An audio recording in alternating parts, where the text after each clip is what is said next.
Welcome back. We're continuing our discussion with Dr. Kohlstaedt on depression. If someone thinks they have depression, should they see their primary care physician or a specialist? And how do they go about getting that clinical help? If they think they have depression, a good place to start is their primary care physician, who might be able to refer them to a counselor or a therapist.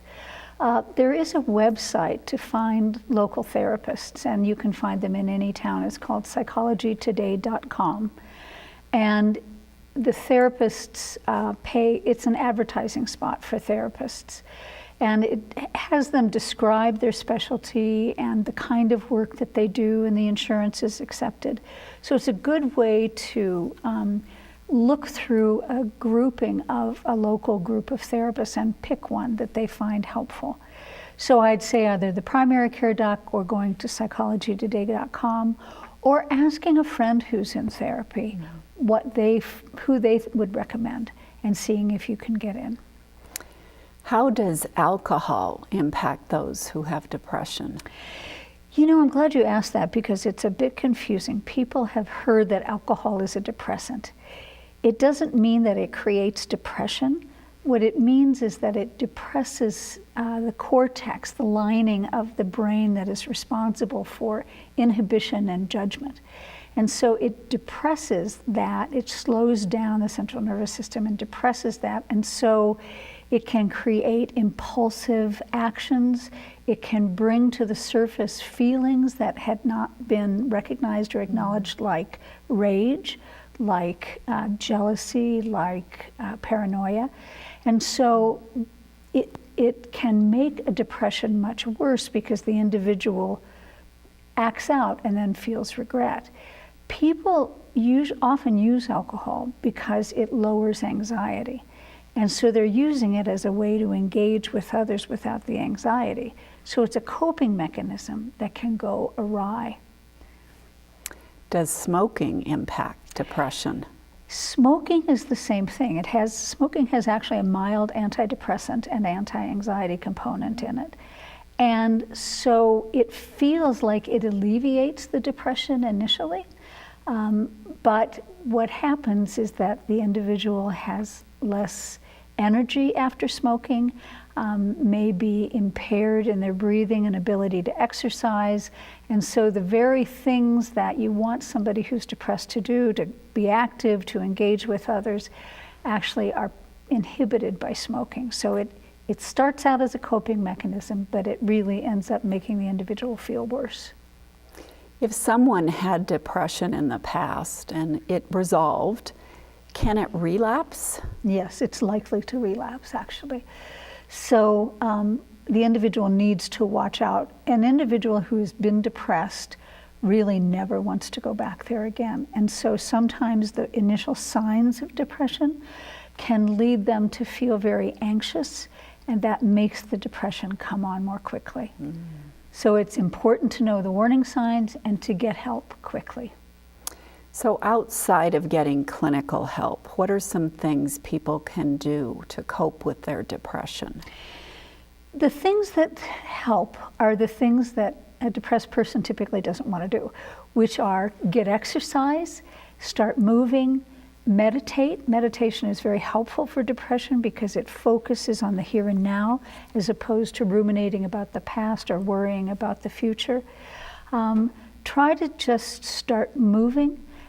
If you go to your family doc, see if they can prescribe an antidepressant, which can be very helpful, although antidepressant plus therapy is much more effective than antidepressant alone.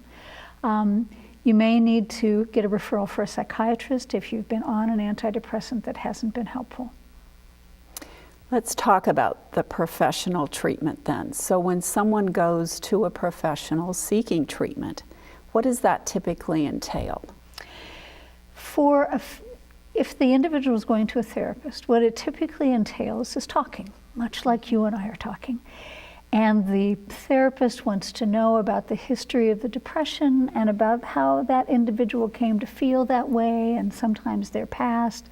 can make recommendations for experiences or ways of coping with depression. If the individual goes for medication to a primary care doc or a psychiatrist or an APRN, it typically is they'll talk, but it's typically about the medical alleviation of the symptoms. Do most insurance plans cover mental health visits and treatment for depression? Yes, they do. It's always wise, though, to check with your provider, with your insurance provider, to make sure that they cover it, but almost all of them do. What about people that don't have insurance? Are there programs that might help them? There are. There are community medical centers, like here in Helena, it's Peerview, and that have sliding fee scales. And there also is a website, which is findahealthcenter.hrsa.gov, that can help you find some free services. Often churches have services for individuals who are struggling as well, and those are free. So in the minute that we have left, what would you tell our viewers about depression? I would say that if you begin to experience hopelessness, despair, and you can't shake it off, to get help. Don't just assume it will get better. Don't brush off the symptoms. If you see in yourself a noticeable change, or in another a noticeable change, it's time to get help. Call your family doc or find a therapist. Thank you so much, Dr. Kohlstaedt. My pleasure. And thank you to Dr. Hendrickson for being on our show too. Until next week, stay fit, stay well, and stay healthy for life with Healthy Living for Life. Thanks for joining us.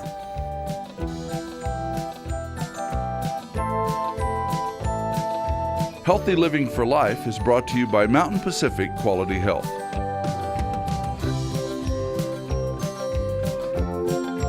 We'd love to hear from you. If you have suggestions for future programs, visit our website at mpqhf.org or call us at 406-443-4020. You can also catch us on YouTube by visiting our website and clicking on the YouTube icon.